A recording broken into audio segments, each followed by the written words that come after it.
Un saludo, Dios os bendiga, hermanos y hermanas que soléis asistir a la escuela bíblica Salem y lamentablemente tenemos que seguir realizando las sesiones de esta materia, la de Primera de Corintios, en vídeo. ¿Por qué motivo? Por la cuarentena, por el coronavirus. Así que en este tiempo seguiremos enviando las sesiones en vídeo hasta nuevo aviso, hasta que se cambien las circunstancias que estamos viviendo. Con motivo de esta situación tan única, tan singular, tan atípica, también desde la Iglesia estamos trabajando en estar lo más conectados posibles unos con otros. Y por esa razón hemos preparado una página web para esta situación que estamos viviendo. Es la página web unete.iglesia.com. Ahí estamos colgando una serie de devocionales diarios, pues realizados por la pastoral y por otros hermanos de la congregación. Estamos también colocando vídeos de oración. Como sabéis, estamos orando por el reto COVID-19. Se trata de orar por una serie de peticiones durante una serie de días y hemos culminado hoy la primera etapa de ese reto con 10 peticiones, pero a partir de mañana comenzaremos con un nuevo reto con otras 10 peticiones más. Así que estate pendiente porque en la página unete.iglesiasalen.com vas a encontrar esas nuevas peticiones de oración. También puedes encontrar allí un formulario para colocar allí tus peticiones de oración, peticiones personales. Queremos seguir clamando por ti, por tu familia, por cada situación que estés viviendo. También hay un correo de contacto para cualquier otra situación. Tenemos varios correos electrónicos para diferentes causas, consejería, secretaría, grupos de hogar, en fin, varias situaciones que te pueden ayudar a resolver algunas dudas o algunas cuestiones que tengas. También tenemos los vídeos del culto del domingo, incluso cuando se emitan en streaming, en vivo, también podrás disfrutarlos a través de esta página. Tenemos materiales de discipulado, de enseñanza para niños de 0 a 9 años, también materiales de enseñanza bíblica para preadolescentes y también tenemos un formulario para todos aquellos que quieran seguir contribuyendo económicamente para el sostenimiento de la obra y podéis hacerlo depositando vuestras ofrendas o también vuestros diezmos y colocando allí vuestro nombre para que se puedan ser contempladas en el certificado de Hacienda que damos a final de año. Así que eso es un poquito lo que os digo en relación a esta situación y vamos a continuar hacia adelante con nuestra sesión número 7. Vamos a estudiar hoy el capítulo 6 de Primera de Corintios, pero antes me gustaría que pudiéramos responder a las preguntas de repaso que están en la página 28 de vuestros manuales y que son preguntas de repaso sobre la sesión anterior, la que vimos en Primera Corintios capítulo 5. Así que, una vez más, me voy a perder la bendición de escucharos, de escuchar las respuestas que habéis dado a estas preguntas, pero yo las voy a ir mencionando y vosotros simplemente las cotejáis con aquello que hayáis escrito en vuestros manuales. Así que vamos con la primera pregunta y es la siguiente. ¿Cuál es el pecado que había en la iglesia? Bueno, si miramos el capítulo 5, versículo 1, Pablo dice que se oía entre la gente que estaba por allí, por Corinto y más allá, que había entre ellos fornicación. Así que ese era el pecado, fornicación, que tiene que ver con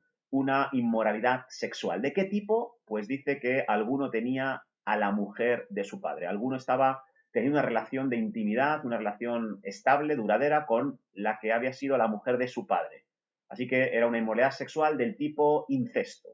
Muy bien, vayamos con la segunda pregunta. ¿Qué actitud tenía la Iglesia en ese sentido? ¿Qué hacía la Iglesia cuando, al saber que uno de los miembros estaba en inmoralidad sexual? Dice el versículo 2 que estaban envanecidos, se enorgullecían de tener una libertad para todo el mundo, en recibir en su congregación a todo tipo de personas sin meterse en sus vidas privadas. Y sin embargo, el apóstol Pablo dice, deberíais haberos lamentado. La iglesia de Corinto toleraba el pecado de inmoralidad sexual, se enorgullecía de su actitud liberal y amorosa, entre comillas, y esa era la actitud que tenía la iglesia. Vayamos con la tercera pregunta. ¿Por qué debe una iglesia entregar a esa persona que está pecando deliberadamente, en este caso un pecado de inmoralidad sexual, ¿por qué debe entregarla a Satanás?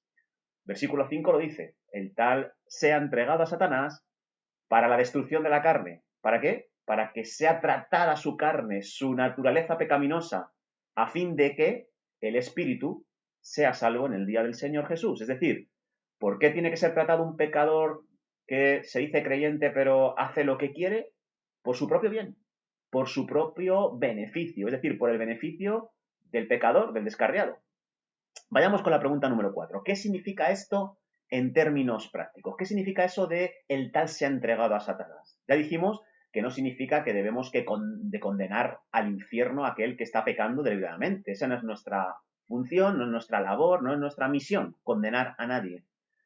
Lo que sí, debemos de excomulgarle, debemos de quitarle, digamos, la intimidad, la comunión con los miembros de la Iglesia, que se vea obligado a rodearse pues de un entorno y de personas que están controladas por Satanás para que vean la diferencia y de esa manera toquen fondo y pueda ese tocar fondo llevarles al arrepentimiento, llevarles a sentir la necesidad de volver a conectar con Dios y con su Iglesia, la necesidad de salvación. Como le sucedió al joven rico que cuando hubo malgastado todo lo que tenía, entonces se acordó de la casa del Padre y volvió y fue restaurado. Ese es el objetivo de ser entregado a Satanás y ese es el significado práctico. Vamos con la pregunta número 5. ¿Por qué debe una iglesia ser diligente a la hora de ejercer la disciplina? Dice el versículo 6 que un poco de levadura leuda toda la masa. Es decir, si se tolera el pecado en la congregación, si se tolera que uno que se dice ser creyente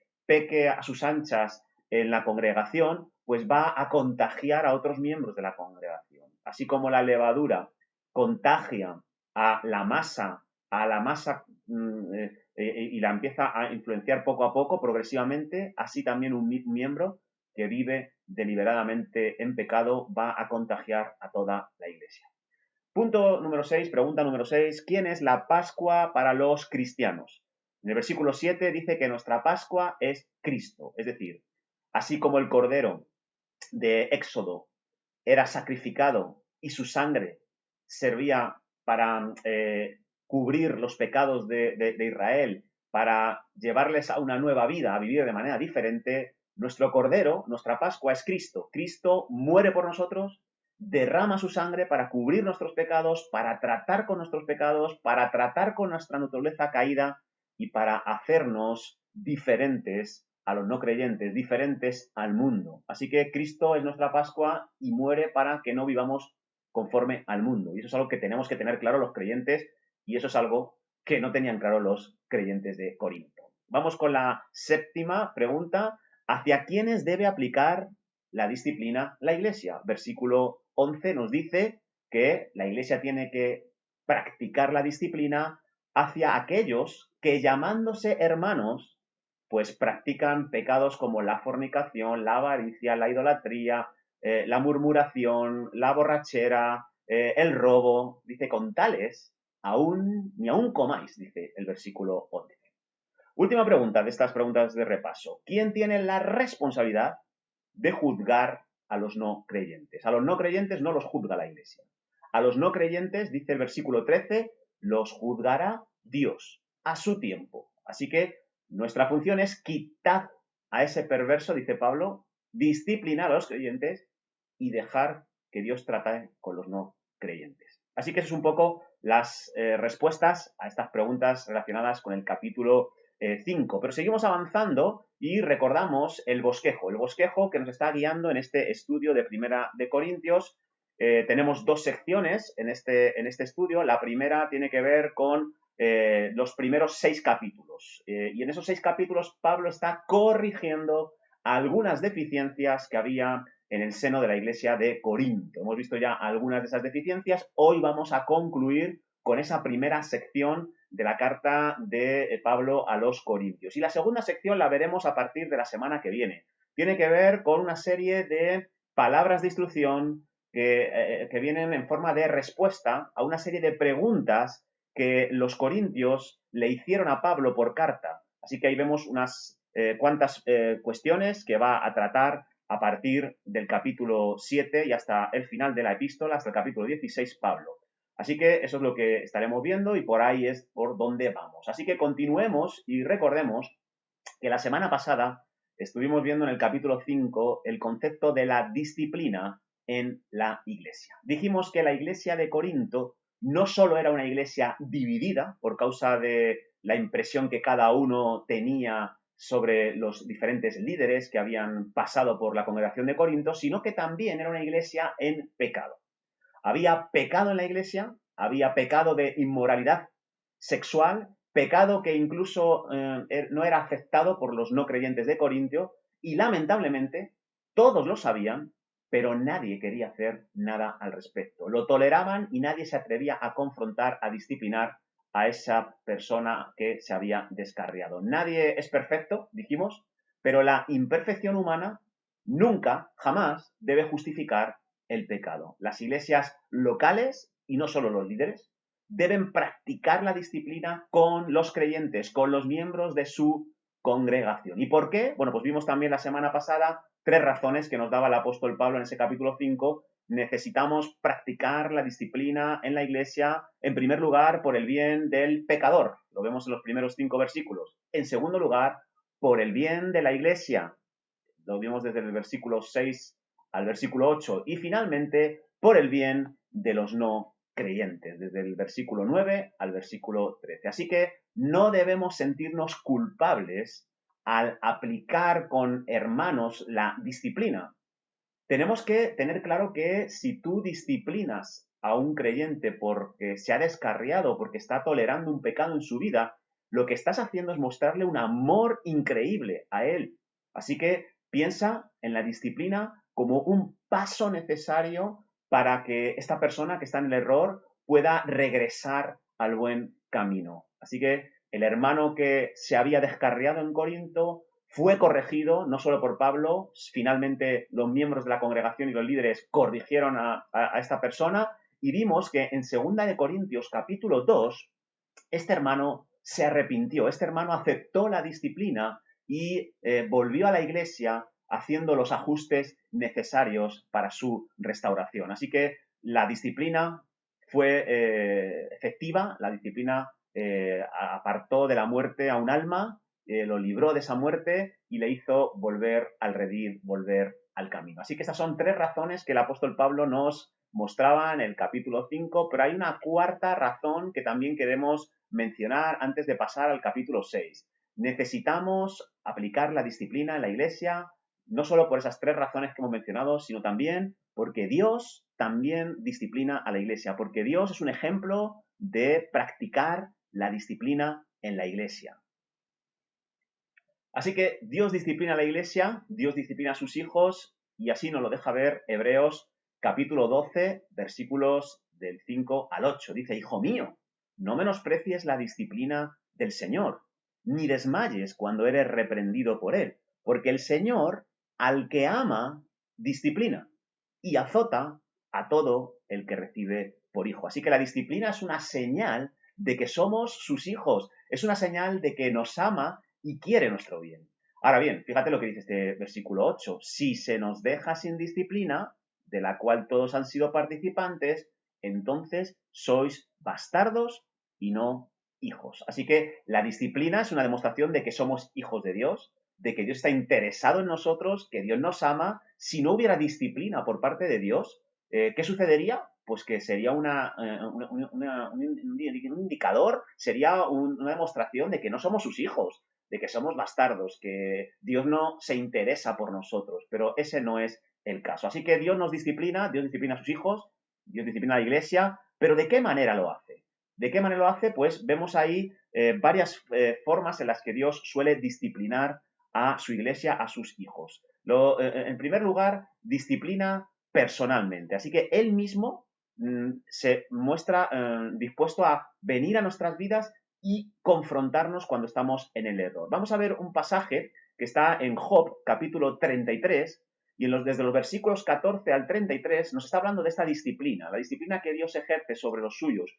Y nos habla de diferentes formas en las que Dios aplica esa disciplina. La primera, como hemos dicho, es aplicación personal. Él mismo nos disciplina. Y lo vamos a ver en los versículos del 14 al 18 de ese capítulo 33. Dice, en una o en dos maneras habla Dios, pero el hombre no entiende. ¿Y qué pasa? Que cuando el hombre no entiende, cuando el hombre no reacciona ante las palabras de Dios, ante el ejemplo de Dios, ante la instrucción de Dios, pues viene la disciplina, como sucede con cualquier padre que ha enseñado a su hijo pacientemente, que le ha dado el ejemplo de lo que tiene que hacer y el hijo no lo hace, pues viene ahora la fase de la disciplina, de la corrección, y Dios también hace esto exactamente. Fijaros, el versículo 15. Por sueño, en visión nocturna, cuando el sueño cae sobre los hombres, cuando se adormecen sobre el lecho, dice, entonces revela al oído de los hombres y les señala su consejo para quitar al hombre de su obra y apartar del varón la soberbia. Detendrá su alma del sepulcro y su vida de que perezca a espada. Así que Dios nos disciplina personalmente. Dice con sueños, con visiones nocturnas. Es decir, te vas a la cama y Dios te habla al oído, te aconseja, pone imágenes en tu mente, te permite tener sueños que vienen de Él. Es Él mismo hablándote a ti, dirigiéndose a ti. Y de esa manera Él busca tratar contigo, alejarte del mal, hacerte consciente de que hay cosas que no están bien en tu vida, quizás sea orgullo, soberbia, no lo sé. Busca protegerte de la muerte, pero dice que el hombre no entiende. Y entonces ya hay que pasar a la segunda fase. Dios nos habla no solo de manera personal, sino también por medio de circunstancias. Y muchas veces esas circunstancias son circunstancias dolorosas, como lo dice este capítulo 33 de Job, versículos del 19 al 22. Dice, también sobre su cama es castigado con dolor fuerte en todos sus huesos, que le hace que su vida aborrezca el pan y su alma la comida suave.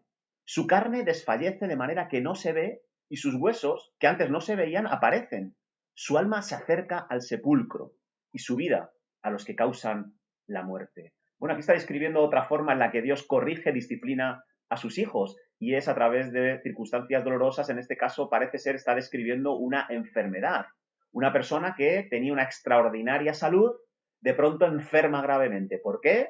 Hay muchas razones. En este caso puede ser por disciplina. Y esta persona empieza a sufrir dolores incesantes en todos sus huesos, pierde el apetito, dice Job, adelgaza hasta que se le ve los huesos sobre su piel, desean la muerte y esperan que ella les venga pronto. Así que es una forma de disciplinar, similar a, por ejemplo, a la de Jonás. ¿Os acordáis que Jonás recibe un encargo de parte de Dios, desobedece flagrantemente, desobedece deliberadamente, se va en dirección opuesta a la que Dios le está indicando y Dios permite que haya circunstancias dolorosas que traten con él, en este caso en forma de tormenta, y terminan los marineros del barco en el que Jonás iba tirándole al mar y le traga un pez y tiene que estar durante 3 días y 3 noches en el vientre de ese pez gigante y esa es una situación muy dolorosa, una situación que Dios preparó para tratar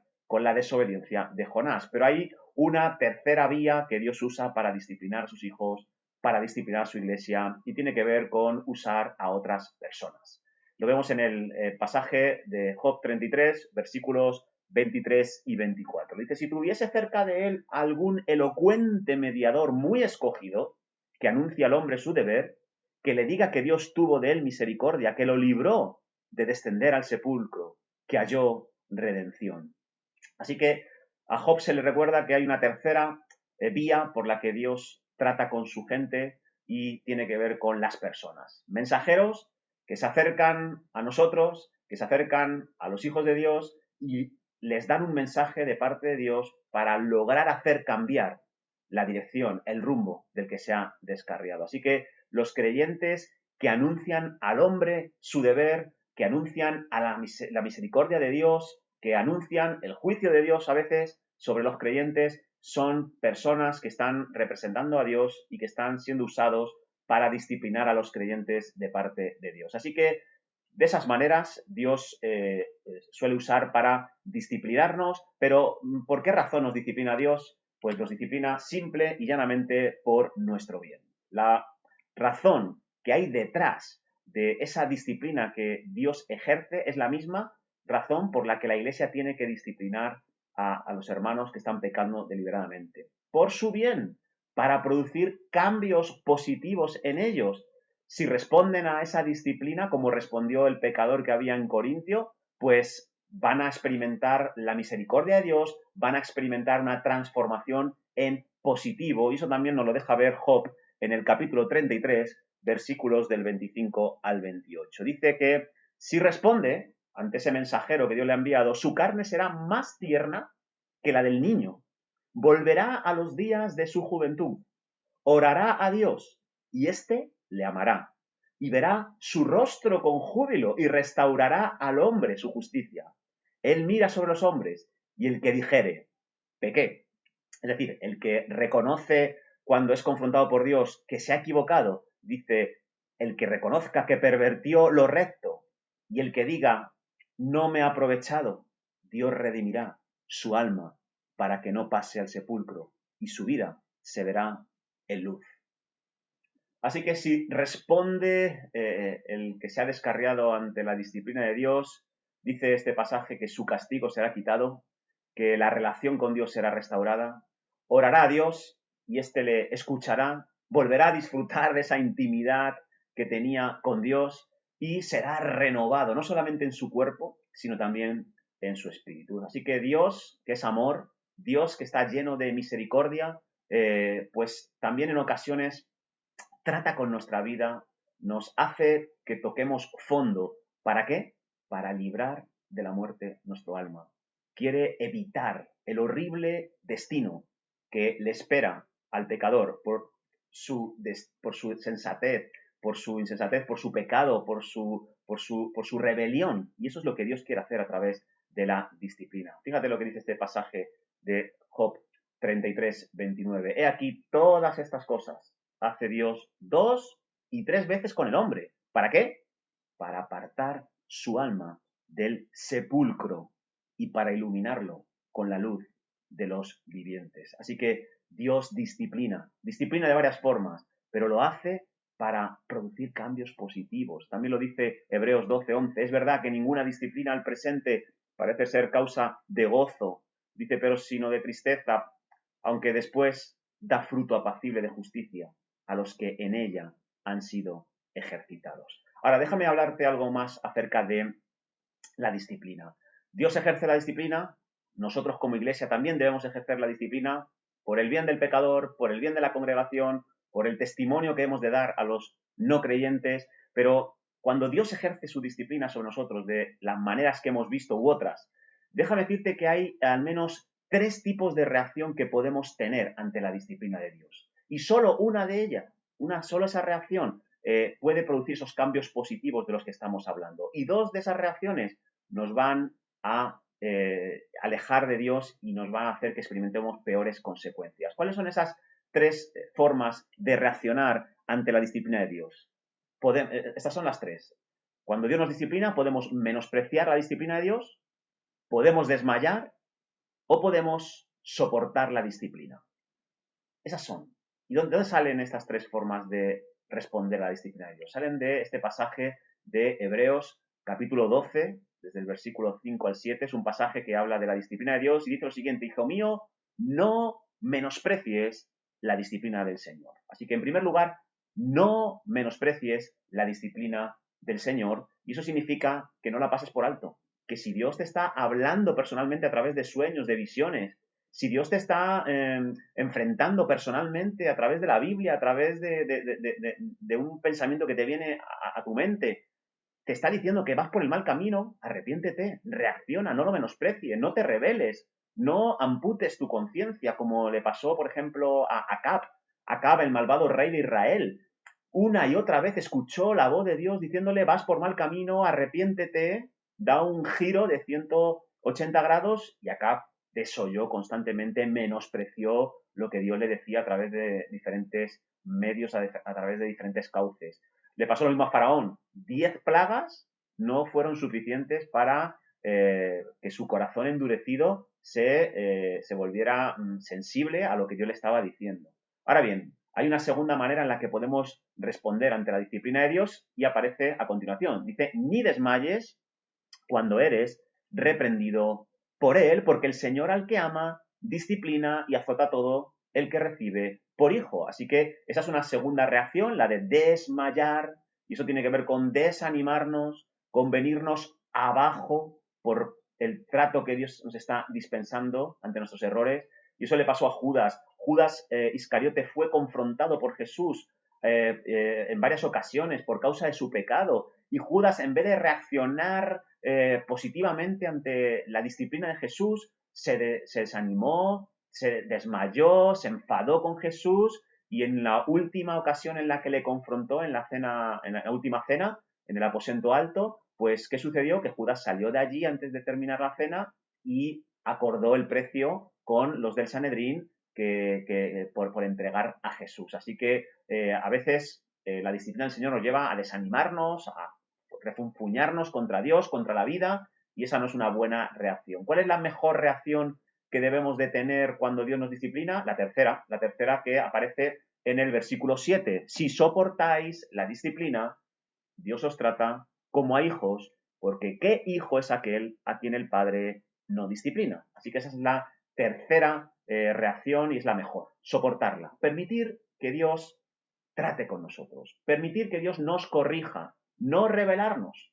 Eso fue lo que le pasó a Job. Job fue tratado por Dios, fue corregido por Dios, fue llevado a un proceso de disciplina para mejorarle como persona, para producir cambios positivos en él, y Job soportó hasta el final la disciplina que Dios le había preparado para él. El apóstol Pedro igual, fue confrontado, al igual que Judas Iscariote, pero a diferencia de Judas Iscariote, Pedro aceptó las correcciones que Jesús le había dado, algunas de ellas muy fuertes, algunas de ellas hechas en público, delante de los demás discípulos, pero él aceptó ese tipo de directrices y cuando uno acepta la corrección, cuando uno responde a ella, pues experimentará cambios positivos, traerá bienestar a su vida, que es lo que le pasó también al apóstol Pedro. Así que dejemos aquí el tema de la disciplina ahora y comencemos ya a hablar del capítulo 6, que es el capítulo que corresponde a esta sesión séptima, y en este capítulo 6 vamos a hablar de dos desórdenes más que el apóstol Pablo está tratando con esta iglesia. La iglesia de Corinto, hemos dicho que era una iglesia dividida, pero no solo una iglesia dividida, también una iglesia en pecado sexual deliberado y además consentido por los creyentes. Pero no eran los únicos desórdenes que había en la congregación, tenían otros dos desórdenes más que se mencionan en este capítulo 6 y los enuncio, aunque ahora los veremos de manera más detallada. En la iglesia de Corinto, según el capítulo 6, también había conflictos relacionales no resueltos y también una vida llena de excesos. Lo vamos a ver en estos 20 versículos del capítulo 6. Comencemos con el primer desorden que se trata aquí. Tiene que ver con conflictos relacionales no resueltos. Fijaros lo que dice el versículo 1 del capítulo 6. ¿Osa alguno de vosotros, cuando tiene algo contra otro, ir a juicio delante de los injustos y no delante de los santos? Ya hemos dicho que los corintios tenían una característica muy particular y es que eran inmaduros espiritualmente, eran bebés en Cristo. Y esa inmadurez, además de todos los desórdenes que hemos mencionado, provocaba una serie de conflictos relacionales dentro de la iglesia. Y también, no solamente provocaba los conflictos relacionales, sino también la incapacidad para resolverlos. ¿Cómo resolvían los corintios creyentes sus conflictos con otros hermanos? Pues nos dice Pablo que yendo al juzgado, poniendo demandas judiciales a otros hermanos. ¿Cuál era el propósito? ¿Traer justicia? Pablo dice que no, que el propósito de esas demandas judiciales que se establecían entre uno y otro hermano de la congregación no era para establecer justicia, sino para obtener indemnizaciones, para obtener dinero. Así que es algo muy curioso, pero no es algo que sea muy extraño para los que vivimos en esta época. Leí un artículo recientemente acerca de algunas de las prácticas habituales de los habitantes de Estados Unidos. Y decía el artículo que el básquet, el béisbol, las alitas de pollo e interponer demandas son algunas de las aficiones favoritas que tienen los norteamericanos. Así que era curioso. Dice que sus tribunales son famosos por otorgar indemnizaciones millonarias ante demandas absurdas. Y leí algunas de las demandas más absurdas que se han estado gestionando en los tribunales de justicia norteamericanos. Fíjate, hay una mujer que se llamaba Stella y es una mujer que demandó a la cadena de comidas McDonald's. ¿Por qué? Por quemarse las piernas con uno de sus cafés mientras conducía. ¿Y sabéis qué? Le dieron 2,9 millones de dólares por daños personales. Otra demanda curiosa, dice, leía que un tal Chris Xavier demandó a Apple. ¿Por qué? Pues por provocarle adicción a la pornografía. Dice que después de comprarse un MacBook y comprobar lo fácil que era acceder a la pornografía a través de ese ordenador, dice que se volvió adicto a la pornografía y le terminó arruinando la vida. Interpuso una demanda contra Apple para obtener una serie de indemnizaciones económicas para poder recuperarse de esa ruina que le había llevado la pornografía. Otro caso curioso, Kathleen Robertson, dice que se rompió el tobillo al tropezar con un niño en una tienda de muebles que estaba visitando y demandó a la tienda y la indemnizaron con $780,000. Ahora, lo curioso, ¿sabes qué es? Que el niño con el que se tropezó era su hijo. Curioso, ¿no? Otra noticia sobre indemnizaciones millonarias a demandas absurdas. Un ladrón entró en una casa en Bristol, Pensilvania, para robar. ¿Y qué le sucedió? Que se quedó atrapado en la casa.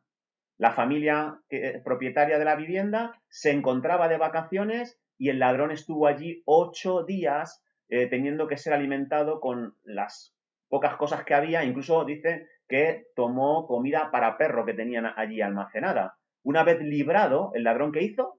Denunció al dueño de la casa por los daños personales y morales que había sufrido. ¿Y sabéis qué? Fue compensado con $500,000. Curioso, ¿no? Hay otro tipo de demandas que han sido interpuestas y en esta ocasión no a hombres, sino a Dios. Dios también ha sido objeto de algunas demandas y, por ejemplo, en el 2007 un senador le demandó por catástrofes naturales en el mundo. Le hizo responsable de las catástrofes naturales y como Dios no se presentó, lógicamente, pues tuvieron que acudir al juicio para su defensa representantes de varias religiones. ¿Les parece absurdo? Pues algo parecido sucedía aquí en Corinto, en la iglesia a la que se dirige Pablo. Pero déjame contarte otra. Otra de estas demandas absurdas que obtuvieron indemnizaciones millonarias. Una mujer también demandó a su propio sobrino, que era menor de edad, porque un día que le visitó en su cumpleaños, el niño se acercó a la tía para abrazarle efusivamente y le rompió pues una muñeca a la tía al tirarla al suelo. Y la tía le puso una demanda a su sobrino y obtuvo una indemnización de $120,000. Así que, ¿de qué manera suelen tratar los seres humanos en Estados Unidos y ya estamos viendo algo parecido aquí en España? ¿Cómo se resuelven esos conflictos que tienen con otras personas? Oyendo a los tribunales. Y eso es lo que hacía el grupo de creyentes en Corinto. Así que Pablo menciona esto como algo negativo, como un desorden. Ahora bien, hay una pregunta que podríamos hacernos y que podría ser interesante. ¿Está condenando Pablo que un cristiano use el poder judicial para defender sus derechos? ¿Qué creéis vosotros? Bueno, la respuesta es no. No, porque las autoridades civiles, las autoridades judiciales son instrumentos establecidos por Dios. Vamos a verlo en este capítulo famoso de Romanos, capítulo 13, versículo 1. Sométase toda persona a las autoridades superiores, porque no hay autoridad sino de parte de Dios, y las que hay, por Dios han sido establecidas. De modo que, quien se opone a la autoridad, a lo establecido por Dios resiste, y los que resisten acarrean condenación para sí mismos, porque los magistrados no están para infundir temor al que hace el bien, sino al malo. ¿Quieres pues no temer la autoridad? Haz lo bueno y tendrás alabanza de ella, porque es servidor de Dios para tu bien. Pero si haces lo malo, teme, porque no en vano lleva la espada, pues es servidor de Dios vengador para castigar al que hace lo malo. Por lo cual es necesario estarle sujetos, no solamente por razón del castigo, sino también por causa de la conciencia.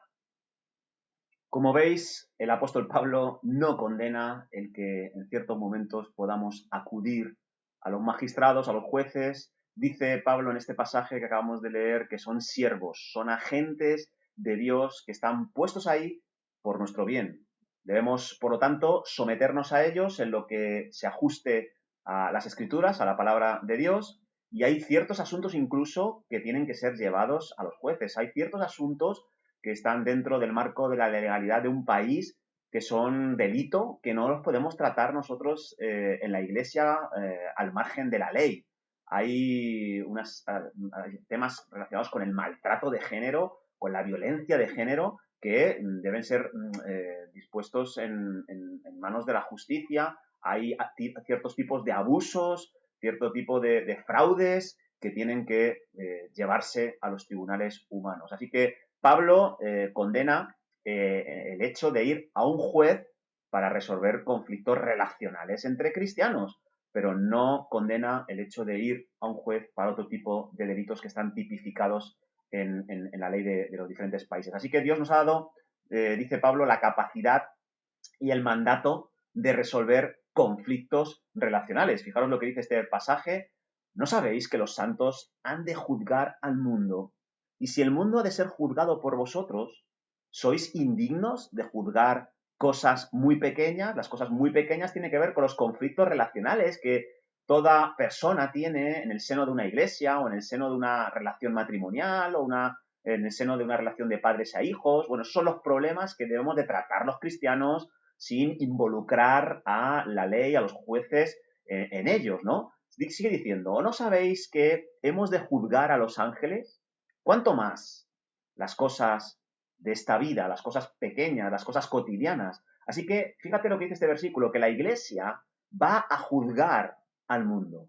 Va a haber un momento en el que nosotros estaremos junto a Dios en ese gran tribunal del gran trono blanco y vamos a estar delante de los no creyentes en el momento en el que se va a decretar una sentencia sobre ellos. Pero dice algo más, que también vamos a juzgar a los ángeles. ¿A qué ángeles se refiere aquí que vamos a estar juzgando? Bueno, pues desde luego se refiere a los ángeles caídos, porque a los ángeles escogidos no les vamos a juzgar nosotros, pero a los escogidos también estaremos presentes nosotros en su juicio, en su veredicto final que les llevará al infierno, al lago de fuego y azufre. Así que si no somos capaces de juzgar los asuntos relacionales, los conflictos que tenemos entre nosotros, ¿cómo vamos a estar en aquel día en condiciones de juzgar a los no creyentes y a los ángeles caídos? Así que necesitamos aprender a resolver los conflictos relacionales. Necesitamos no enredarnos en estos temas porque nos van a traer muchas complicaciones como iglesia. Así que la pregunta sería en esta ocasión, ¿cómo debemos resolver los cristianos los conflictos, las diferencias que tenemos entre unos y otros? Déjame decirte en primer lugar algunas formas erróneas que solemos usar para resolver un conflicto y que no ayudan para nada, que debilitan la relación que pretendemos restaurar. Ahí aparecen tres formas, aunque hay muchas más, pero hay tres formas erróneas y la primera es batallar. Batallar, ¿qué significa esto? Significa que cuando tenemos un conflicto con alguien, a veces podemos escoger la forma de ponernos los guantes de boxeo y ver al otro, a la persona con la que tenemos el conflicto, como un rival. Entonces, empezamos a pelear, empezamos a batallar. Y puede ser incluso que la persona con la que tienes un conflicto sea tu esposo, tu esposa, tu hijo o tu padre, y aún así tú escoges resolver el conflicto peleando. Puedes ponerle un litigio legal, como hacían los corintios, una demanda, interponérsela para que se le dé un merecido a nivel judicial, pero a veces simplemente pues estás hablando con la persona para imponer tus opiniones, tus deseos, tus intereses, a veces estás golpeando con tus palabras, estás lanzando misiles en forma de palabras que dañan a tu oponente, que dañan a la persona con la que tienes el conflicto, y esa es una forma errónea de resolver un conflicto. La segunda forma errónea tiene que ver con la retirada. ¿Y a qué me refiero con esto? Tiene que ver con que, con lo que yo llamo el síndrome del avestruz. El avestruz, cuando tiene un problema, de manera irracional y necia, pero lo hace así, mete su cabeza dentro de un agujero, tapa sus ojos para no ver el problema, huye del problema. Y hay personas que tratan los conflictos de esa manera. Hay personas que le hacen experimentar emociones muy negativas, el hecho de tener conflictos ahí presentes. Y entonces, ¿qué hacen? Pues huyen, se evaden, rehuyen la conversación con las personas que tienen esos conflictos o guardan silencio con esas personas, no mencionan absolutamente nada del problema que tienen, pero ya saben que les está perjudicando, les está separando, o dicen, sí, sí, vamos a hablar de este conflicto, vamos a resolverlo, pero lo van posponiendo para otro momento, un momento que, por cierto, nunca llegará,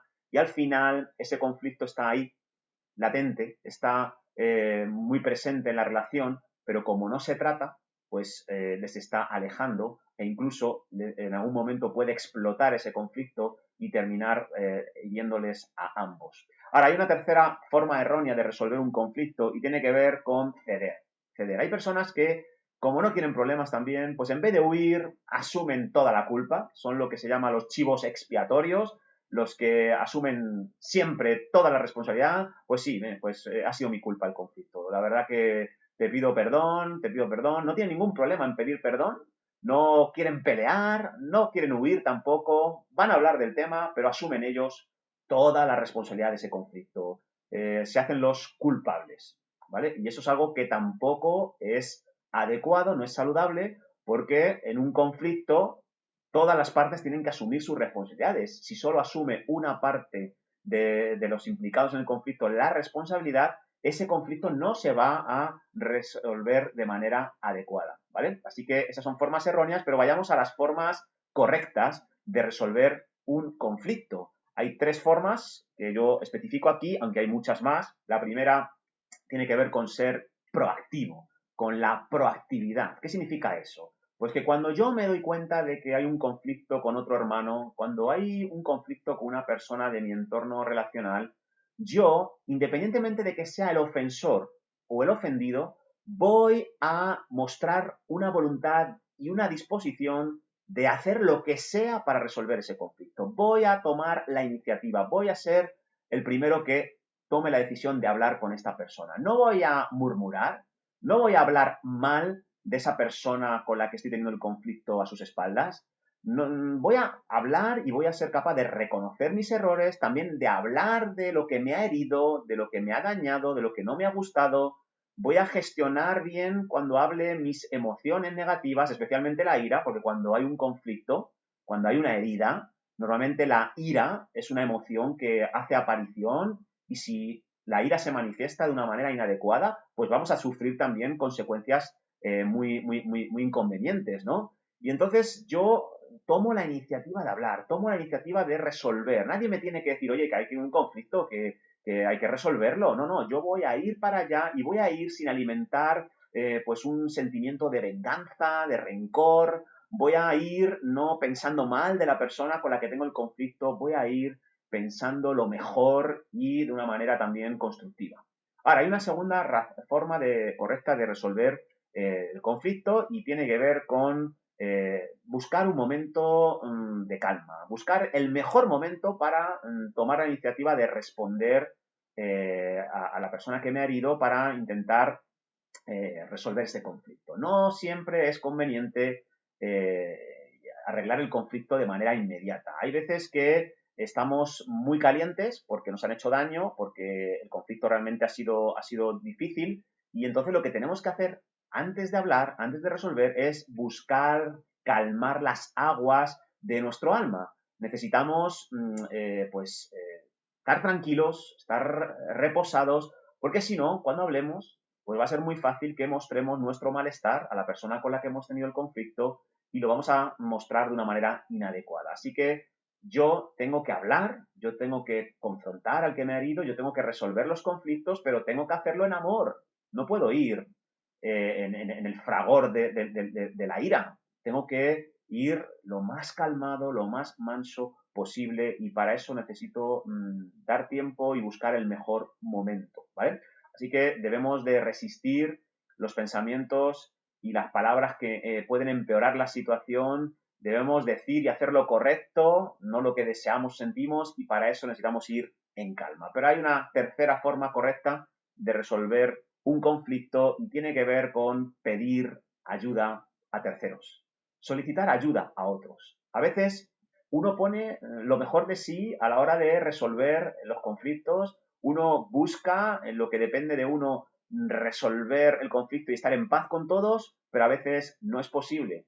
Hablas una vez, hablas dos, hablas tres con la persona que tienes el conflicto, pero cada uno sigue posicionado en su punto de vista y no hay avances, no hay progresos hacia la restauración y a veces pues es conveniente buscar un tercero en discordia, buscar a una persona que nos pueda dar su punto de vista. Normalmente los mediadores de conflictos son personas que disponen de objetividad, que es lo que les suele faltar a los que están involucrados en un conflicto. Entonces busca personas que te ayuden, eso sí, busca personas maduras, busca personas que te aseguren esa objetividad de la que estamos hablando, busca personas que se apoyen en la Biblia como base para tratar con ese conflicto, con ese problema que vosotros estáis teniendo. Busca personas que tomen la Biblia como norma de fe y de conducta. Así que esas son formas correctas de resolver un conflicto y es por ahí por donde tenemos que ir. Ahora, los corintios no habían tomado ninguna de estas formas que he mencionado ahora y por eso ellos seguían enzarzados en sus conflictos y de ahí se derivaban dos problemas que estaban experimentando. El primer problema lo vemos en ese versículo 4 al 6, dice, si pues tenéis juicios sobre cosas de esta vida, ¿ponéis para juzgar a los que son de menor estima en la iglesia? Para avergonzaros lo digo. Pues qué, ¿no hay entre vosotros sabio, ni aun uno, que pueda juzgar entre sus hermanos, sino que el hermano con el hermano pleitea en juicio y esto ante los incrédulos? Así que el primer problema que se derivaba de la incapacidad de los corintios para resolver sus conflictos era que estaban dando mal testimonio a los no creyentes. No veían que ningún creyente de la congregación pudiera juzgar entre los conflictos que tenían entre ellos y dice que pleiteaban en juicio ante los incrédulos. Y a eso a Pablo le preocupaba, porque el llevar asuntos relacionales a los jueces de este mundo y discutirlos allí pues lógicamente debilitaba su testimonio cristiano. Pero había un segundo problema que se derivaba y lo vemos en el versículo 7 y 8. Así que, por cierto, es ya una falta entre vosotros que tengáis pleitos entre vosotros mismos. ¿Por qué no sufrís más bien el agravio? ¿Por qué no sufrís más bien el ser defraudados? Pero vosotros cometéis el agravio y defraudáis, y esto a los hermanos. Así que el segundo problema que se derivaba de esta falta de capacidad para resolver los conflictos era que estaban demostrando con estas acciones que no eran tan espirituales como ellos decían, que no eran tan maduros como ellos decían ser. Así que si los espirituales, según la Biblia, van a juzgar al mundo, a los no creyentes, y van a juzgar a los ángeles caídos, ¿por qué no podían resolver sus propios conflictos? Cualquier cristiano, aunque no sea líder, puede resolver conflictos. Es llamado a resolver sus conflictos y tiene la capacidad de resolver esos conflictos. Así que, ¿qué estaba sucediendo con los corintios?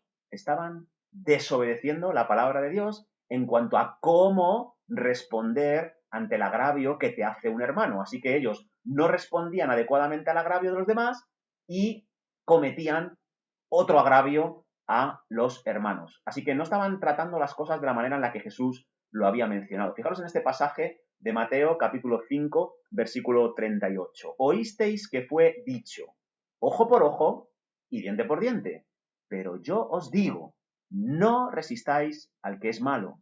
Antes, ante cualquiera que te hiera la mejilla derecha, vuélvele también la otra. Y al que quiera ponerte a pleito y quitarte la túnica, déjale también la capa. Y a cualquiera que te obligue a llevar carga por una milla, ve con el 2. Al que te pida, dale. Y al que quiera tomar de ti prestado, no se lo rehuses. Así que Jesús con este versículo, que por cierto es una metáfora, no hay que tomarlo literalmente, pero lo que sí está queriendo decir este versículo es que si alguien te hace mal, pues no te pongas al mismo nivel que esa persona mala, no respondas ante el mal con el mal. Tienes que mostrar una reacción diferente. Así que Jesús dice, es mejor perder dinero que perder a un hermano o perder el testimonio. Si la acción que tú vas a emprender para responder ante una herida va a dañar a otra persona o va a dañar tu testimonio cristiano, entonces mejor sufre el agravio, sufre la pérdida. Y eso es lo que no hacían los corintios y de esa manera demostraban que no eran tan maduros, tan espirituales como creían. Recordemos que algunos de los corintios se creían más espirituales que el propio Pablo. Así que ya tenía gracia la cosa, ¿no? Así que la iglesia de Corintio no solo era una iglesia dividida, no solo era una iglesia con un pecado sexual consentido en el seno de la congregación, sino que tenía esos dos desórdenes que estamos mencionando. El primero tenía conflictos relacionales no resueltos, que es lo que hemos visto en los primeros 8 versículos de este capítulo 6, y a continuación trata un segundo desorden, el de las personas que vivían con una vida llena de excesos. Usaban su cuerpo para hacer lo que les apetecía, lo que les gustaba. Y eso lo vamos a ver en los versículos del 9 al 20. Así que la influencia inmoral de Corinto, que ya sabemos que era mucha, era tal que muchos creyentes se veían tentados a seguir sus prácticas, seguir las prácticas de los corintios no creyentes, a recaer en sus pecados del pasado, y en vez de reconocer esa lucha, en vez de enfrentarse a ella como Dios lo manda, entonces ¿qué hacían? Justificaban sus desvíos y se inventaron una serie de premisas erróneas acerca de sus comportamientos. ¿Cuáles fueron algunas de las premisas erróneas que ellos tenían en su mente para dedicar su cuerpo a hacer lo que les apeteciera, aunque fuera pecaminoso? Vamos a ver algunas de ellas y vamos a ver las respuestas que Pablo les da a estas premisas que se habían establecido en el corazón de los corintios creyentes. La primera es, si somos salvos, iremos al cielo. Así que, si somos salvos, podemos pecar y al final, pues, vamos a ir al cielo. Ahora, déjame decirte algo acerca de lo que dice la Biblia en relación a esta premisa. En primer lugar, la Biblia dice que los que han nacido de nuevo irán al cielo. Eso sí que es verdad, ¿vale? Pero en segundo lugar, la Biblia dice que los que han nacido de nuevo también tienen otra herencia además del cielo, y es una nueva naturaleza en su interior. Así que, por gracia, Dios les da la salvación eterna, el cielo, pero también les da un cambio de vida a aquellos que somos pecadores. Y eso es lo que menciona en el versículo 11 el apóstol Pablo. Esto erais algunos, mas ya habéis sido lavados, ya habéis sido santificados, ya habéis sido justificados en el nombre del Señor Jesús y por el Espíritu de nuestro Dios. Así que los que han nacido de nuevo tienen una nueva naturaleza. Dios les ha dado el poder de cambiar su vida pecaminosa, les ha lavado, les ha santificado, les ha justificado, pero también dice la Biblia que los que han nacido de nuevo, pues tienen y desarrollan unos afectos nuevos hacia las cosas, hacia ciertas prácticas. Los nacidos de nuevo pueden pecar, sí, pero ya no desean hacerlo. Ya no les sabe el pecado de la misma manera. Ya no es tan satisfactorio pecar a los que han nacido de nuevo, como lo era antes de haber recibido esa nueva naturaleza de la que estamos hablando. ¿Por qué? Porque saben que hay consecuencias eternas para aquellos que practican ciertas costumbres. Y es lo que dice el apóstol Pablo en los versículos 9 y 10 de este capítulo 6. Dice, ¿no sabéis que los injustos no heredarán el reino de Dios? Claro que sí, alguien que ha nacido de nuevo lo sabe y por eso ya no disfruta pecando como disfrutaba antes. Dice, no erréis, ni los fornicarios, ni los idólatras, ni los adúlteros, ni los afeminados, ni los que se echan con varones. Aquí está hablando de pecados muy explícitos, pecados muy externos, pecados sexuales relacionados con personas que tienen relaciones sexuales prematrimoniales, personas que están teniendo relaciones sexuales con otra cónyuge que no es el suyo, y habla también de la homosexualidad. Habla de aquel que es homosexual de manera activa, los afeminados, y aquel que es homosexual y practica las relaciones homosexuales de forma pasiva, que son los que se echan con varones. Así que habla de los pecados sexuales, pero no exclusivamente de ellos. Dice, ni los ladrones, ni los avaros, ni los borrachos, ni los maldicientes, ni los estafadores. Estos son unos pecados un poco más sutiles que los mencionados anteriormente. Son pecados del alma, pecados del espíritu. Hay pecados que son muy evidentes y otros que no son tan evidentes. Hay pecados que están, pues, muy aceptados socialmente y por los humanos. Hay otros que no, pero aquí lo que Dios está hablando es de una lista de pecados que están al mismo nivel. Los pecados sexuales, los externos, los pecados de avaricia, por ejemplo, los que son relacionados con actitudes del corazón, están al mismo nivel. Y nosotros solemos ponerlos en listas diferentes, en niveles de gravedad diferentes. Por alguna razón, nosotros los humanos solemos condenar los pecados del hijo pródigo, siguiendo como símil la parábola que Jesús nos contó en Lucas 15, y pasamos por alto los pecados del hermano mayor, del hijo mayor de este hombre de la parábola.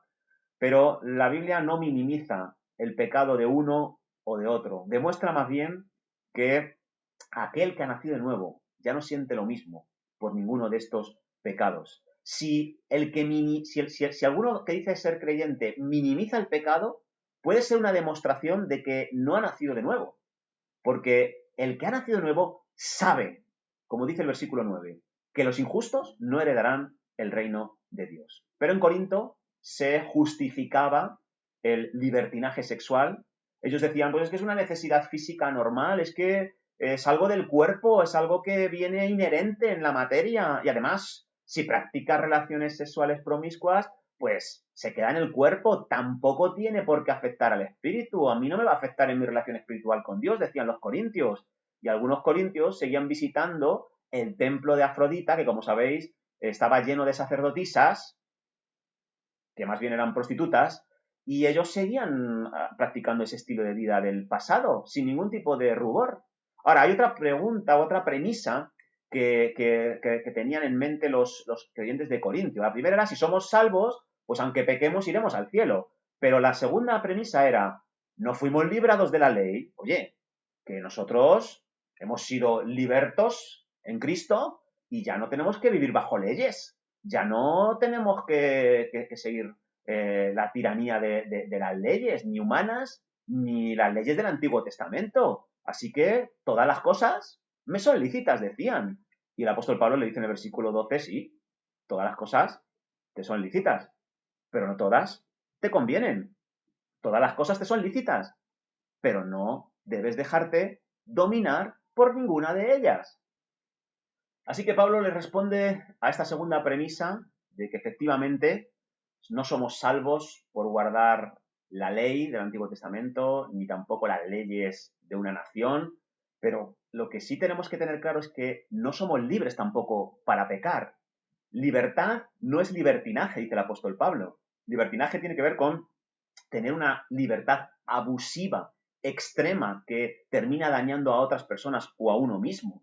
Así que libertad cristiana no es libertad para hacer lo que se me antoje, sino libertad para hacer lo que agrada a Cristo. Esa es la libertad cristiana. Hay gente que dentro de las congregaciones malinterpreta lo que es libertad. No me sujeto a nadie, no me sujeto a ninguna norma porque soy libre en Cristo. Bueno, esa no es la libertad bíblica de la que está hablando la palabra.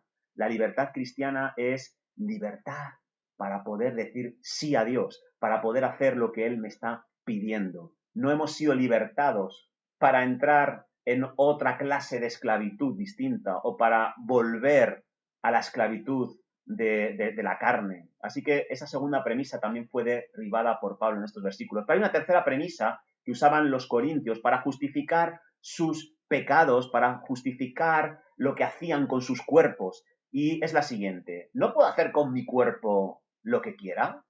Además, todo lo hacen. Tampoco soy tan diferente al resto de la humanidad. Y aquí Pablo les habla acerca de el concepto del cuerpo desde un punto de vista bíblico y es muy interesante que lo analicemos. Dice así, versículo 13 del capítulo 6. Las viandas, la comida, la carne, es para el vientre y el vientre para las viandas, pero tanto al uno como a las otras destruirá Dios. Pero el cuerpo no es para la fornicación, sino para el Señor, y el Señor para el cuerpo. Es decir, no puedes hacer lo que te dé la gana con tu cuerpo porque, entre otras cosas, tu cuerpo no te pertenece. Tu cuerpo es del Señor. ¿Y tú qué eres? Lo que hemos visto hace 2 sesiones pasadas. Tú eres un mayordomo, tú eres un administrador de los misterios de Dios. Tú administras la palabra de Dios, pero tú también debes administrar como mayordomo otro tipo de cosas y entre ellas está tu cuerpo físico. Tú no eres propietario de tu cuerpo. Tú no puedes llevar tu cuerpo a donde quieras. Tu cuerpo es para el Señor. Tu cuerpo es para agradar a Dios. Sigamos leyendo el versículo 15. ¿No sabéis que vuestros cuerpos son miembros de Cristo? ¿Quitaré pues los miembros de Cristo y los haré miembros de una ramera? De ningún modo. ¿O no sabéis que el que se une con una ramera es un cuerpo con ella? Porque dice, los dos serán una sola carne, pero el que se une al Señor, un espíritu es con él. ¿O ignoráis que vuestro cuerpo es el templo del Espíritu Santo, el cual está en vosotros, el cual tenéis de Dios, y que no sois vuestros? Porque habéis sido comprados por precio. Glorificad, pues, a Dios en vuestro cuerpo y en vuestro espíritu, los cuales son de Dios. Tremendas palabras las que dice aquí el apóstol Pablo. Dice que Jesús compró nuestro cuerpo, compró nuestro espíritu con su sangre. Y Cristo pagó el precio. ¿Para qué? Para librarnos de nuestro anterior amo, para librarnos del pecado, para librarnos del diablo, y ahora ya somos suyos. Todos sabéis que en la época en la que se escriben estos versículos estaba la costumbre de ir a la plaza del pueblo, que era una especie de mercadillo, y entre las cosas que se vendían allí se vendían personas. Se trataba con personas y estas personas se vendían como esclavos a los personas apoderadas, adineradas, y la gente ofrecía cantidades de dinero para hacerse con la propiedad de ciertas personas. Y el que más pagaba, el mejor postor, es el que se quedaba con uno u otro esclavo, con uno u otro siervo. Bueno, nosotros estábamos en el mercado de la ruina, de la destrucción, teníamos como amo al pecado, al diablo que estaba maltratándonos, y apareció un día Jesús ahí en la plaza y pagó un precio insuperable, un precio que ninguno podía pagar, y pagó con su propia vida, derramó su sangre para que tú, para que yo fuéramos ahora siervos suyos. ¿Y lo hizo para qué? Para que a partir de ese momento nosotros ya nos dedicáramos a glorificar su nombre, a vivir para Él y no para nosotros o para el amo anterior. Así que al creer en Cristo somos una especie de una sola carne con Él. Y es el término que usa aquí el apóstol Pablo es tremendo. El término que usa entre los versículos 15 y 17 para hablar de la unión que tenemos ahora con nuestro Señor, con nuestro amo, es un término que se usa para hablar del matrimonio. Dice que serán una sola carne. Y el que se une al Señor, pues también es una sola carne, un solo espíritu con Él, y está hablando de algo increíble. Es como que cuando nosotros somos comprados por la sangre de Jesucristo, no solamente somos sus siervos, no solamente somos sus esclavos, sino que somos una especie de unión matrimonial con Él. Ahora somos suyos, nos casamos con Cristo y no podemos ser infiel a Cristo. Ahora tenemos que vivir en fidelidad a Él. Y por lo tanto, la manera en la que cuidamos nuestro cuerpo, la manera en la que nos vestimos, la manera en la que nos guiamos, nos conducimos, el lugar a donde vamos con nuestro cuerpo afecta a nuestra espiritualidad.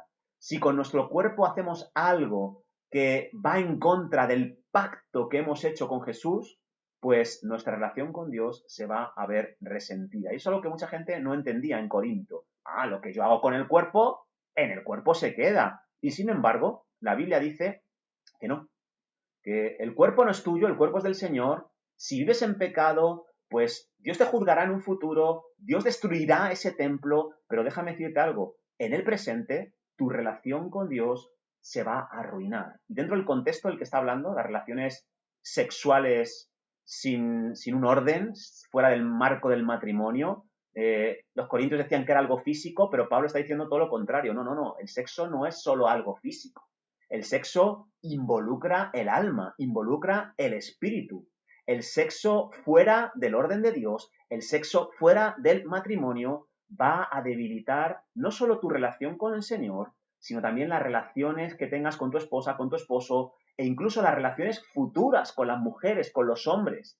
Así que el sexo no es algo exclusivamente físico, el sexo afecta a toda la esencia del ser humano. Así que por eso Dios nos ha dado, sí, el sexo para disfrutar de él, como vimos la semana pasada, en un marco muy concreto, pero sin abusos. Todo me es lícito, el sexo me es lícito, el sexo es algo de Dios, pero no siempre me conviene practicarlo. Hay veces que necesito abstenerme de practicar relaciones sexuales porque no están esas relaciones en la línea que Dios me lo está pidiendo. Y es más, debo tener también mucho cuidado de que el vivir como a mí me apetece, el vivir como a mí me da la gana, pues no termine creándome una adicción. El vivir haciendo lo que me apetece siempre puede llevarme a vivir una vida de excesos, que es el desorden que estaban experimentando en esta congregación. Así que, cuidado, porque hay cosas que son lícitas, pero hay cosas que nos pueden enganchar, que pueden provocar adicciones en nuestra vida. Hay cosas que no son pecado en sí mismas, pero si yo las practico sin control, puedo ser esclavo de esas cosas. Aquí se habla del sexo, pero podríamos hablar de otras cuestiones. Por ejemplo, el alcohol. El alcohol en la Biblia no está prohibido, pero el exceso de alcohol sí que trae enormes problemas, sí que trae problemas para el que está embriagado y las personas que están a su alrededor. Así que es lícito beber alcohol, pero no me dejaré dominar por él. No voy a dejar que logre mermar mis facultades esa sustancia. O, por ejemplo, el móvil. El móvil me es lícito, es pecado que yo tenga mi móvil y que lo use, desde luego que no. El móvil me es lícito, pero a veces no me conviene estar en contacto con el móvil. A veces puede ser una piedra de tropiezo para mi vida espiritual. A veces me puede llegar a enganchar y ser esclavo de algo que en sí mismo es bueno o que es neutro, pero puede llegar a doblegar mi vida espiritual, puede afectar mi relación con el Señor, puede romper esa unidad que se ha creado desde el día que yo me entregué a Él. Así que hay muchas cosas que son lícitas, pero puede que no me convengan en ciertos momentos, puede que me enganchen. Así que necesitamos tomar en cuenta estos consejos para no vivir una vida de excesos, sino una vida bajo el control del Espíritu Santo. Ahora, alguno de vosotros podrá decir, pero eso es imposible con los tiempos que vivimos. ¿Cómo voy a poder controlar mis pasiones sexuales, por ejemplo? ¿Cómo voy a poder mantenerme virgen hasta el matrimonio? ¿Pero cómo voy a ser fiel solo a mi mujer? ¿Pero cómo voy a esperar a tener relaciones sexuales con ella si está enferma o si tiene la menstruación? ¿Cómo voy a poder soportar yo esta situación? ¿No voy a poder controlarme? Bueno, la Biblia dice que sí. Fíjate lo que dice el versículo 14 de este pasaje de 1 Corintios 6. Dice, y Dios, que levantó al Señor, también a nosotros nos levantará con su poder. En el capítulo 15 hablaremos de la resurrección de entre los muertos, la resurrección del futuro. Habrá un día en el que este cuerpo de debilidad que nos está llevando siempre al error, pues será resucitado y ese cuerpo de debilidad será convertido en un cuerpo glorioso, en un cuerpo de poder. Pero mientras tanto, hasta que eso suceda, aquí nos dice el apóstol Pablo en este versículo 14 que la resurrección del Señor también tiene un efecto en el presente. Hay una resurrección física, que como digo veremos en el capítulo 15 de 1 Corintios, pero hay una resurrección espiritual que nos capacita para vencer al pecado, que nos capacita para resistir la tentación sexual o cualquier otro tipo de tentación. Hay un poder en nuestro interior, se llama el poder de la resurrección, que nos permite obedecer a Jesús, aun cuando nuestra alma no quiera. Hay un poder que nos permite ser lo suficientemente disciplinados para hacer lo que debemos hacer, aunque no queramos hacerlo. Y eso es lo que nos está diciendo, es una promesa de Dios para nuestra vida. Así que sí, vamos a experimentar debilidades, sí, vamos a tener muchos deseos de vivir en excesos, de hacer con nuestro cuerpo lo que nos dé la gana, pero sí también tenemos un poder a nuestra disposición que nos levantará de esta muerte tan grande que llevamos a cuestas. Y eso es algo que también debemos declarar. Así que tenemos que tener claro que contamos con el poder de Dios y si nos sentimos vulnerables y nos cuesta ver el poder de Dios obrando, pues hay una alternativa muy interesante que menciona el versículo 18. Huye de la fornicación. Cualquier otro pecado que el hombre cometa está fuera del cuerpo, mas el que fornica contra su propio cuerpo peca. Así que si ves que el poder de Dios no te está controlando en el momento en el que te enfrentas a una tentación, pues haz lo que hizo José con la mujer de Potifar. Huye, sal corriendo, huye de la inmoralidad sexual, porque piensa en las consecuencias que puede tener un acto de estas características. ¿Cómo va a afectar a tu cuerpo? Piensa que cuando tú pecas con el cuerpo, estás pecando contra Cristo, contra el Espíritu Santo, contra el Dios Padre y contra ti mismo. Y eso te puede ayudar a obtener energía para salir corriendo en dirección opuesta a la tentación.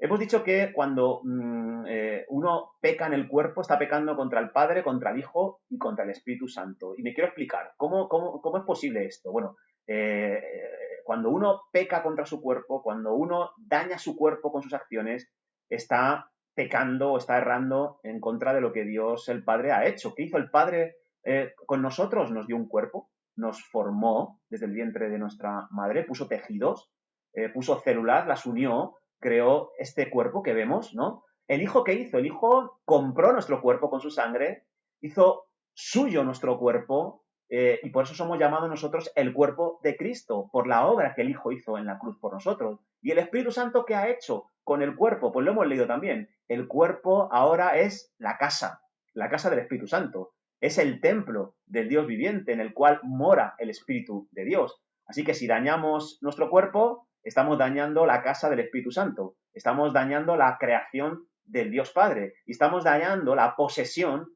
del Dios Hijo de Jesucristo. Así que esto nos tiene que servir de aliciente para no pecar con nuestro cuerpo, para no vivir en excesos, para no hacer con nuestro cuerpo lo que nos dé la gana. Porque aparte de pecar hacia el Padre, hacia el Hijo, hacia el Espíritu Santo, nos va a pasar factura también a nosotros. Así que concluimos aquí recordando que con este capítulo 6 cerramos la primera sección de esta carta, la sección de las palabras de corrección. Los hijos de Cloé, esta hermana de la iglesia en Corinto, fueron a visitar a Pablo a Éfeso, le expusieron una serie de temas relacionados con desórdenes que había en la congregación, desórdenes morales, y ahora Pablo acaba de dar algunas de las directrices necesarias para corregir esos desórdenes morales. Había divisiones en la iglesia, había inmoralidad sexual, había falta de disciplina hacia los pecadores, había conflictos no resueltos y había una vida llena de excesos. Había una vida en la que cada uno usaba su cuerpo para hacer lo que le daba la gana. Y estos desórdenes se daban por varias causas. Dos causas principales que ya hemos visto. La primera,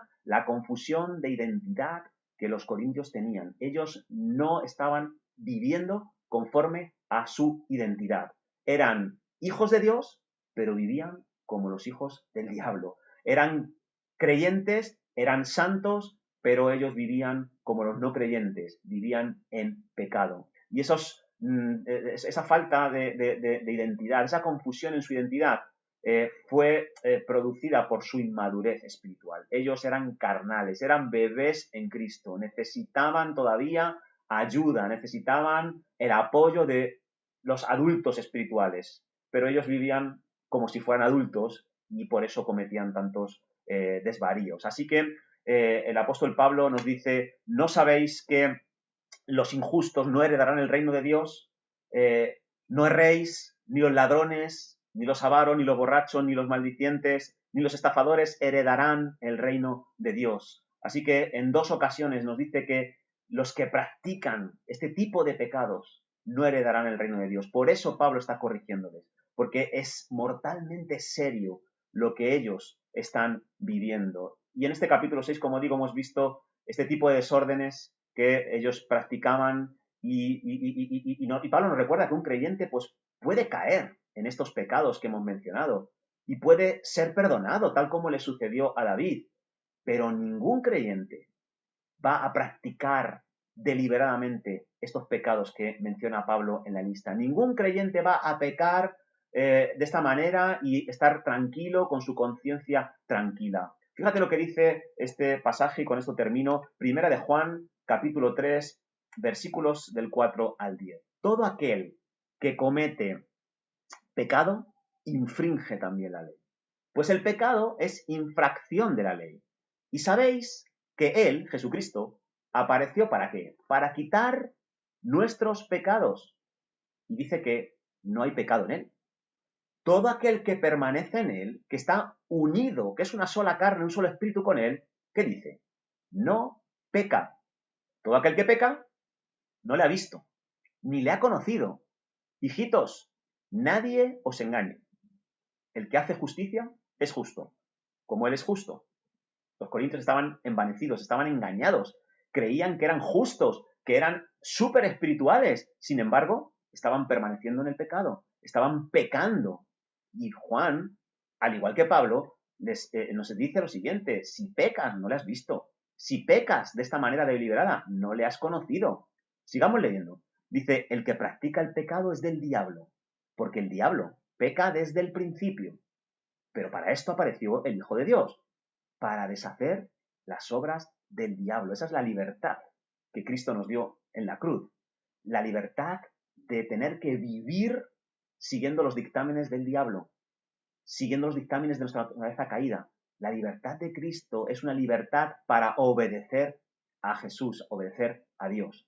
Dice, todo aquel que es nacido de Dios no practica el pecado, porque la semilla de Dios, que es el Espíritu Santo, permanece en él y no puede pecar porque es nacido de Dios. Lo que decíamos anteriormente, el nuevo nacimiento te da la capacidad de no tener por qué pecar deliberadamente.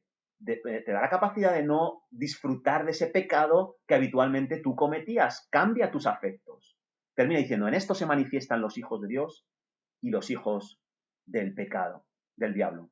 Todo aquel que no hace justicia y que no ama a su hermano no es de Dios. Así que, hermanos, es importante que vivamos según la nueva creación, pues no nos pertenecemos a nosotros, nuestro cuerpo no nos pertenece, nuestro alma no nos pertenece, nuestro espíritu no nos pertenece, le pertenecen al Padre que nos hizo, le pertenecen al Hijo que nos redimió, que pagó un precio con su sangre, que nos ha hecho su cuerpo, su iglesia, le pertenece al Espíritu que vive en nosotros y que nos ha hecho su casa ahora. Así que nuestros pecados no tienen por qué seguir siendo liberados ni practicados. Nuestros pecados deben ser tratados porque dañan nuestra espiritualidad, dañan nuestra relación con Dios y daña también nuestra comunión con otros. Así que quedémonos con esto, y antes de orar quiero recordarte la tarea para esta semana. Quiero que hagas las preguntas de repaso que están en tu manual, en la página 32, y también quiero que hagas una lectura del capítulo 7, que es el capítulo que comenzaremos la semana que viene. Así que me despido de vosotros, mucho ánimo en esta cuarentena, mucho ánimo en estas restricciones que estamos viviendo. Recordad lo que hemos leído en el capítulo 6, versículo 14, acerca de la resurrección. El mismo espíritu que levantó al Señor entre los muertos, también a nosotros nos puede levantar con su poder. Puede que haya alguna situación en esta crisis sanitaria que estamos viviendo que te resulte difícil, especialmente difícil enfrentar. Sientes que no tienes las fuerzas necesarias, sientes que tu cuerpo no te acompaña, tu alma no te acompaña. Aférrate a esta promesa de la resurrección espiritual. Aférrate a la promesa de que Dios con su poder te va a levantar tu ánimo, va a levantar tu mente para que pienses las cosas del Espíritu que traen vida y que traen paz, y no pienses en las cosas de la carne, en el futuro que nos espera o en la incertidumbre que tenemos hacia adelante. ¿Cuándo terminará verdaderamente la cuarentena? Nos están diciendo toda la verdad. En vez de pensar en esas cosas, vamos a unirnos al Señor y vamos a ser hombres y mujeres espirituales, no hombres y mujeres carnales. Vamos a quedarnos con esto y oremos. Señor, queremos darte gracias por enseñarnos cuáles son los desórdenes que pueden afectar seriamente nuestra relación contigo y nuestra relación con los demás. Ayúdanos a ser llenos de tu Espíritu. Ayúdanos a dar a nuestro cuerpo un uso adecuado, un uso apropiado. Ayúdanos a recordar de que somos tuyos y que hemos sido llamados a vivir para tu gloria y que no somos nuestros, no nos pertenecemos. Ayúdanos a administrar bien todo lo que tenemos. Ayúdanos a resolver bien los conflictos que tenemos con otras personas. Ayúdanos a poner límites a cualquier acción que llevemos a cabo para no vivir una vida de excesos. Ayúdanos a soportar tu disciplina. Ayúdanos a soportar las situaciones en las que nos vemos inmersos. Por ejemplo, la de estar en cuarentena por el coronavirus. Ayúdanos, levántanos con el poder espiritual que viene de ti, Señor. En el nombre de Jesús. Amén y amén.